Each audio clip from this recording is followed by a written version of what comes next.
NK Premachandran RSPയെ വീണ്ടും തിരിച്ചു കൊണ്ടുവരണമെങ്കിൽ അദ്ദേഹം മാത്രം ലോക്സഭയിൽ ജയിച്ചുകൊണ്ടിരുന്നാൽ പോരാ എന്ന തിരിച്ചറിവ് ഉണ്ടായിരിക്കുകയാണ്. ലോക്സഭാ തെരഞ്ഞെടുപ്പിൽ ഒരു MPയെ കിട്ടും.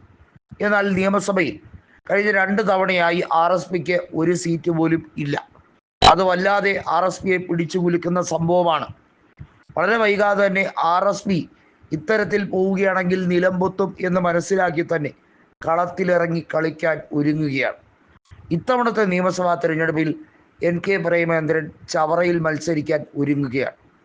അങ്ങനെ വന്നാൽ ചവറയിൽ വിജയിക്കുകയാണെങ്കിൽ UDF അധികാരത്തിലേക്ക് വരികയാണെങ്കിൽ NK പ്രേമചന്ദ്രൻ തീർച്ചയായും മന്ത്രിസ്ഥാനത്തിന് അർഹനാണ് എന്നുള്ള കാര്യത്തിൽ യാതൊരു തർക്കവുമില്ല.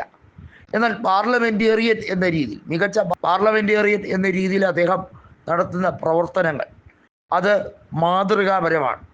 ഈ രാജ്യത്ത് പ്രധാനമന്ത്രി പോലും നേരിട്ട് അഭിനന്ദിക്കുന്നു. പ്രധാനമന്ത്രിയുടെ വിരുന്നിന് പോയി എന്ന് പറഞ്ഞുകൊണ്ട് NK പ്രേമചന്ദ്രനെ സംഘിയാക്കാൻ ശ്രമിച്ചവർ ഇപ്പോൾ നിർമ്മല സീതാരാമൻ്റെ വസതിയിൽ ചെന്ന് അവരോടൊപ്പം ഇരുന്ന് പുട്ടും കടലയും തട്ടിവിടാനാണോ ചെന്നത് എന്ന് ചോദിക്കുന്ന അവസ്ഥയിലേക്ക് കൊണ്ടെത്തിച്ചിരിക്കുകയാണ്.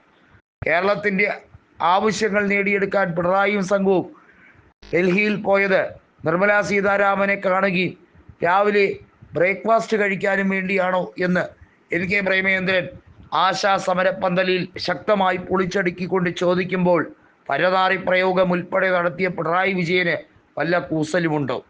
വീണ്ടും 3ാം തവണയും, അതായത് ഹാട്രിക് വിജയത്തിന് വേണ്ടിയാണ് പിണറായി ആഗ്രഹിക്കുന്നത്. ചെറുതൊന്നുമല്ല ആഗ്രഹം. കാരണം അദ്ദേഹത്തിന് അറിയാം, അധികാരം നഷ്ടപ്പെട്ടാൽ തൻ്റെ മകൾ എന്നേക്കുമായി ജയിലഴിക്കുള്ളിലേക്കാകും. മരുമകൻ്റെ കാര്യം കട്ടം പുക. കാരണം MA ബേബിയാണ് ജനറൽ സെക്രട്ടറി.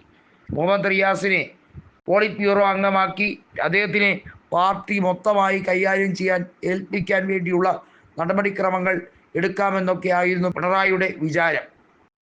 അതായത് അമ്മായി അച്ഛനും മരുമകനും കൂടെ ചേർന്ന് പാർട്ടിയെ ശുദ്ധീകരിച്ചുകൊണ്ട് എല്ലാ തരത്തിലും പിണറായി കുടുംബത്തിൻ്റെ മാത്രം അവകാശമാണ് CPI എന്നുള്ളതും CPIM അവരുടെ കുടുംബ സ്വത്താക്കി മാറ്റാനും വേണ്ടിയുള്ള കളികൾ ഏറെക്കുറെ പൊളിഞ്ഞു എന്ന് തന്നെ വേണമെങ്കിൽ പറയാം.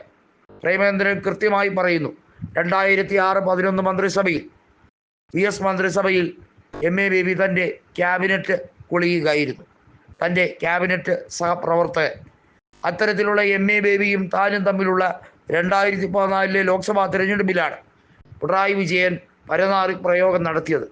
അതെന്തിനു വേണ്ടിയായിരുന്നു എന്നുള്ളത് കൃത്യമായി തനിക്കറിയാം എന്നുള്ളതാണ് പ്രേമചന്ദ്രൻ പറഞ്ഞിരിക്കുന്നത്. കാരണം MA ബേബിയെ നാടുകടത്താൻ വേണ്ടിയുള്ള നീക്കം പണ്ട് മുതലേ പിണറായി വിജയൻ മെനഞ്ഞുകൊണ്ടിരിക്കുകയാണ്. അതിന് കാരണമാകുന്നത് പാർട്ടിയിൽ VS കഴിഞ്ഞാൽ പിന്നെ ഏറെ ജനകീയനാകാൻ സാധ്യതയുള്ളത് MA ബേബിയാണ് എന്ന് പിണറായി ശങ്കിച്ചത് കൊണ്ട് തന്നെയാണ് എന്നുള്ളത് പ്രേമചന്ദ്രൻ വെട്ടിത്തുറന്ന് പറയുന്നു.